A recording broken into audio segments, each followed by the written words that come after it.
Hi, welcome to my YouTube channel. If you're a returning subscriber, then it's so lovely to have you. If you're new, just make sure that you hit that notification button so that you're the first to be notified once I drop a new video. So basically in this video, I'm going to be talking about the recent announcement by the British Prime Minister Liz Truss regarding the recruitment of overseas workers. So basically, it's kind of no news that the UK is currently really short staffed. So they need staff basically across all the different sectors. And in fact, as we speak right now, there are currently 2 million vacancies, as in active vacancies in the UK. So you can imagine that if there are 2 million vacancies currently advertised, how many vacancies have they actually got? So that is a question that your answer is just as good as mine. So obviously the new Prime Minister has kind of vowed and pledged to support businesses, and obviously one of the ways that she wants to support businesses is to recruit more staff.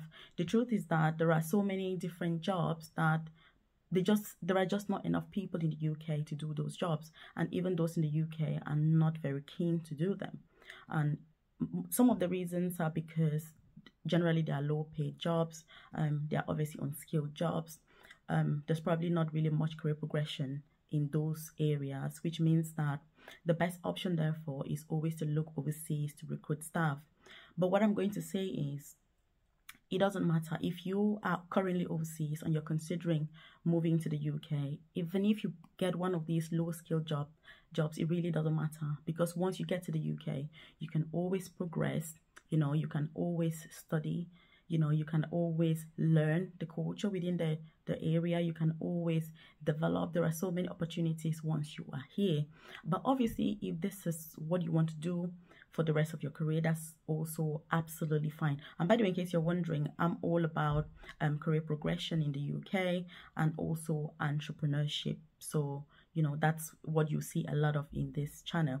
So basically, the Prime Minister announced that she's going to be including several occupations in the shortage occupation list. So first, I'm going to tell you what the shortage occupation list is. So for UK companies to be able to recruit overseas workers, you basically need to have, obviously you need to have a sponsorship license, but most importantly, that job needs to meet the minimum pay requirements. And I think currently it should be about £25,000 or so, which means that if a job doesn't pay at least that amount a year, you're not able to sponsor overseas workers. So what therefore happens is that if they want to facilitate the recruitment of overseas workers into a particular role that is low paid, you will need to include it in that shortage occupation list. And if you're familiar with the carer pathway that is currently ongoing, then that is obviously what happens. What happened is obviously that as a carer, you're earning about it's about £20,000 a year. So that wouldn't normally qualify. So because of the shortage of carers, it was included, I think it was last year. So that was 2021. So it was included in the shortage occupation list to enable UK employers. These are usually small businesses that cannot really afford to maybe pay staff a lot of money or to spend so much money paying, So the best way for them is really just to recruit overseas. The truth is that it's a lot cheaper. It is cheaper. So if it wasn't cheaper, nobody would be doing it. I can assure you that. I can reassure you for that one. So the Prime Minister has obviously announced that she's going to be adding all these new all these other occupations into that shortage occupation list. These are mainly within the catering and hospitality industry. So these are things like maybe cleaners, bartenders, so working in restaurants, working in hotels. There are farmers as well. There are these harvesters. So there are farms and they need people to physically harvest the food and the fruits and vegetables, and so they haven't got the staff to do that. So obviously the only option or the best option is looking to recruit staff overseas. So if you're really interested in working in the UK and you are unskilled, because to be fair, for a long time, if you want to work in the UK, you need to be a skilled worker. For example, a nurse, you have to be a professional, or a doctor, that's again a professional. And so many other professions, and there are just people who are keen to work in the UK, but they don't necessarily have these qualifications. So I think this is such a good opportunity, that if you haven't got those qualifications, you don't need to worry. You can still travel to the UK for work. So once those occupations are added to the shortage occupation list, this will mean that UK employers can now recruit overseas staff.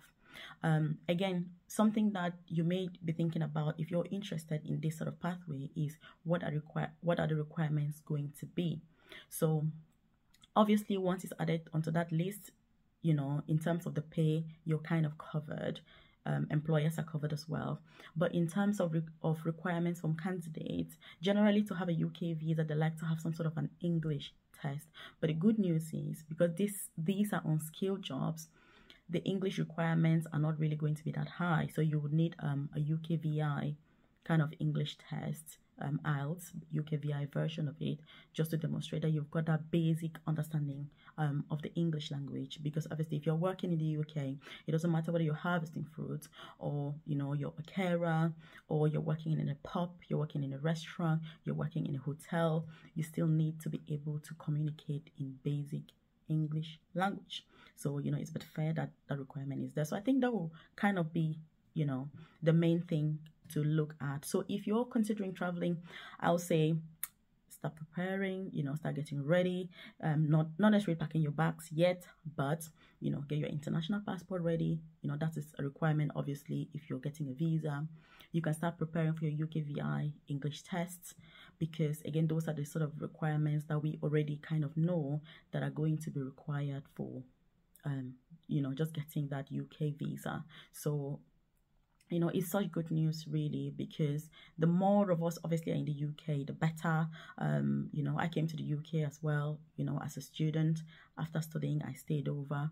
So I've seen the opportunities that this country brings. I appreciate those opportunities. I have completely embraced, you know, the opportunities, and you know, it's so fantastic to be here. Yes, there is no place without its own challenges, but the truth is that I face fewer challenges here than I definitely did in my previous places. So it's something that is well worth it. You know, it is worth going for. Just prepare. It may seem daunting, you know, some of these processes may seem daunting, but the thing is, just keep an eye on this channel. I'll always keep you updated. If there's any new information, I'll share it out, you know, post it. Just make sure that you're aware, you get those updates in a timely manner, so that you're kind of ready and you're the first to know. Because the truth is that when opportunities like this come up, the people who are ready are going to be in the best position. So to put yourself in the best position, you need to get ready. Don't wait until, you know, everything is kind of finalized and you're rushing up and down. No, get yourself ready. And if there's any, you know, questions that you have, leave them in the comment section. I'll make sure that I answer all of them. If there are any links that I need to share, obviously I'm more than happy to share them with you. Just leave the questions obviously in the comments section below. And also, just talking about these jobs and the 2 million vacancies, I also think that a major advantage that we're going to have from this new visa route for overseas applicants is the fact that currently so many people are applying for the carer visa, not necessarily because they are interested in care, but because that is that is about the best unskilled pathway to use and get to the UK. So this other opportunity is going to ensure that for people who are not necessarily interested in care, they can apply for these other, you know, hospitality and catering industry roles. And that is also going to ensure that patient care obviously is going to be better, because it means that the people who are interested in care are the ones that are applying for carer jobs. I think that this is definitely a concern that a few people have, and I think that this new pathway is going to really solve this challenge,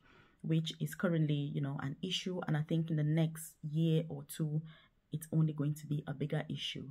So this new announcement from the Prime Minister and her team is really welcome, and I really cannot wait you know, to just be able to see that it's actually being actioned, and people are applying for these jobs, and people are moving to the UK, and, you know, just living those, you know, the life that you really do want to live. Because the truth is that, like I've said, you know, there is no place without its challenges, but once there are opportunities, you can make the most of it. You can always upgrade yourself, you can always study, you can always, you know, get into other professions, you can, you know, just carry on with what you're doing.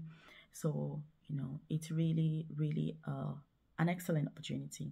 And I just thought, you know, just to give a word of encouragement and to say, you know, don't give up, you know, carry on, keep an eye again on the channel, because I'm going to keep you, you know, updated.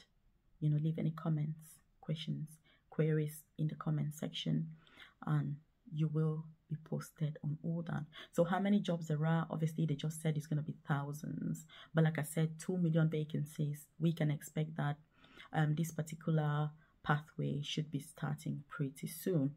So get yourself ready, you know, and I'm going to be doing a video on the 3 things that you must do if you want to travel abroad. If you want to come to the UK, the 3 things that you should be doing in your home country in order to not only enhance your chances of getting a visa, but in order to enhance the experience when when you arrive the UK, because it is a challenge. When you get here unprepared, it can be very, very challenging. So I want to avoid surprises, you know, just to make sure that you are obviously ready. So I'll keep you updated, and watch out for my other videos. Subscribe to the channel, leave any comments, you know, questions, queries, doubts, expressions, just, you know, anything that comes to your mind in the comment section, and we'll kind of continue from there. So I'll see you in the next video.